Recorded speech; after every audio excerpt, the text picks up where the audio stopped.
धर्म और संस्कृति से जुड़े रहने के लिए सब्सक्राइब कीजिए एस्ट्रो ज्ञान और लेटेस्ट अपडेट के लिए बेल आइकन पर क्लिक करें। महाकाल, माँ गौरी और भगवान शंकर आपके पूर्व संचित पापों का नाश करें और अमोघ फल प्रदान करें। इसी कामना के साथ मैं आनंदाचार्य सभी साथियों का स्वागत करता हूँ। दर्शकों, आज के इस कार्यक्रम में भी मैं नवरात्रि की बात करने वाला हूँ। आज मैं माँ महागौरी के गुणों का गुणगान करने वाला हूँ। आज मैं आपको माँ महागौरी की महत्ता बताने वाला हूँ। आज मैं बताऊंगा कि माँ महागौरी के कौन कौन से अस्त्र और शस्त्र हैं, माँ के अस्त्रों और शस्त्रों से हमें क्या संदेश मिलता है, माँ महागौरी की कितनी भुजाएं हैं, माँ महागौरी की उपासना कैसे की जाती है, माँ महागौरी के कौन कौन से कल्याणकारी मंत्र हैं, माँ महागौरी कैसे अपने भक्तों का कल्याण करती है, माँ महागौरी कैसे अपने भक्तों पर कृपा बरसाती है, माँ कैसे भक्तों के जीवन को सरल, सुगम और सफल बनाती है, माँ महागौरी कैसे भक्तों के जीवन को खुशहाल और आनंदमयी बनाती है। दर्शकों, देवी दुर्गा की 8वीं शक्ति का नाम महागौरी है। नवरात्रि में 8वें दिन माँ महागौरी की उपासना का विधान है। माँ महागौरी को भगवान शिव की अर्धांगिनी और भगवान गणेश की माता के रूप में जाना जाता है।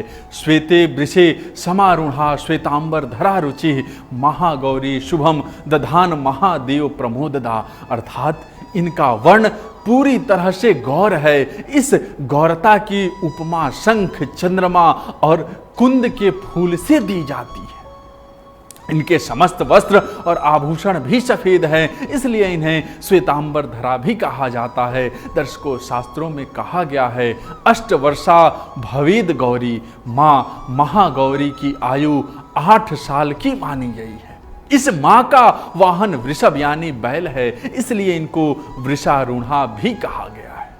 एक कथा के अनुसार इन्होंने पार्वती रूप में भगवान शिव को पाने के लिए कठोर तपस्या की थी। शिव जी की प्राप्ति के लिए कठोर तपस्या करते हुए माँ गौरी का शरीर धूल मिट्टी से ढककर मलिन यानी काला पड़ गया। माँ की तपस्या से प्रसन्न होकर जब शिव जी ने इनके शरीर को पवित्र गंगा जल से मलकर धोया, तब वह विद्वत के समान अत्यंत कांतिवान गौर हो गई। तभी से इनका नाम महागौरी पड़ गया। दर्शकों, माँ महागौरी का मानव जीवन में गहन महत्व है। ये अमोघ फलदायिनी है। इनकी उपासना भक्तों के लिए कल्याणकारी है। इनके पूजन से भक्तों के पूर्व संचित पाप भी नष्ट हो जाते हैं। इनकी कृपा से अलौकिक सिद्धियों की प्राप्ति होती है। माँ की उपासना से असंभव कार्य भी संभव हो जाते हैं। माँ महागौरी कुंवारी कन्याओं से शीघ्र प्रसन्न होकर उन्हें मनचाहा जीवन साथी प्राप्त होने का वरदान देती हैं। माँ का विधिवत पूजन करने से अविवाहितों का विवाह होने में आने वाली समस्त बाधाओं का नाश होता है। जो सुहागिन महिलाएं माँ महागौरी की भक्ति भाव से पूजन करती हैं, उनके सुहाग की रक्षा स्वयं मां करती है। दर्शकों, कुंवारी कन्या मां महागौरी की पूजा करती हैं तो उन्हें योग्य पति प्राप्त होता है। पुरुष यदि मां महागौरी की पूजा करते हैं तो उनका जीवन सुखमय रहता है। देवी उनके पापों को जला देती हैं और शुद्ध अंतःकरण प्रदान करती हैं। मां महागौरी ने खुद तप करके भगवान शिव जी जैसा वर प्राप्त किया था। ऐसे में वह अविवाहित लोगों की परेशानी को समझती हैं और उनके प्रति दया दृष्टि भी रखती हैं। मां महागौरी अपने भक्तों को अक्षय आनंद और तेज प्रदान करती हैं।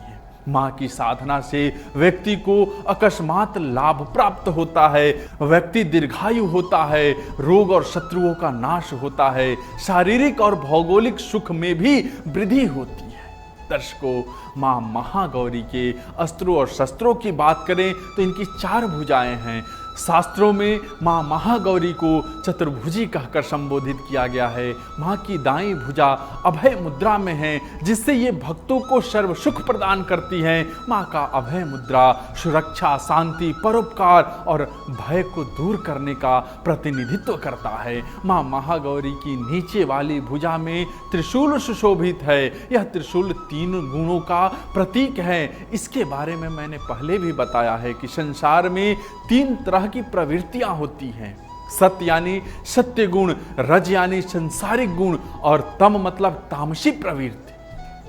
त्रिशूल के 3 नुकीले सिरे इन तीनों प्रवृत्तियों का प्रतिनिधित्व करते हैं। इन गुणों पर हमारा पूर्ण नियंत्रण हो, त्रिशूल का यही संदेश होता है। माँ की बाईं भुजा में डमरू भी है, जो संपूर्ण जगत का निर्वहन करा रहा है। माँ नीचे वाली भुजा में भक्तों की प्रार्थना सुनकर वरदान दे रही हैं। माँ महागौरी का यह वरद मुद्रा सत्कार, मदद, दया और ईमानदारी का प्रतीक है। दर्शकों, इस दिन माँ भगवती को नारियल का भोग लगाना चाहिए। नैवेद्य रूप वह नारियल ब्राह्मण को दान कर देना चाहिए।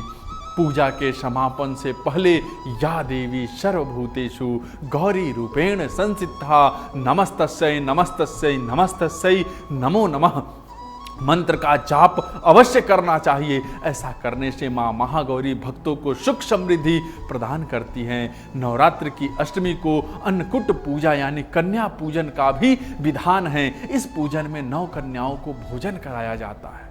भोजन कराने के बाद कन्याओं को दक्षिणा देनी चाहिए। इस प्रकार महामाया भगवती प्रसन्नता से हमारे मनोरथ पूर्ण करती हैं। दर्शकों, माँ के इस रूप के विषय में जानकर आपको कैसा लगा हमें जरूर बताइए। और साथ ही आप लोग जो हमसे बात करना चाहते हैं, सामने नंबर दिया है, बात कर सकते हैं। आप सबका बहुत बहुत धन्यवाद। जय महाकाल।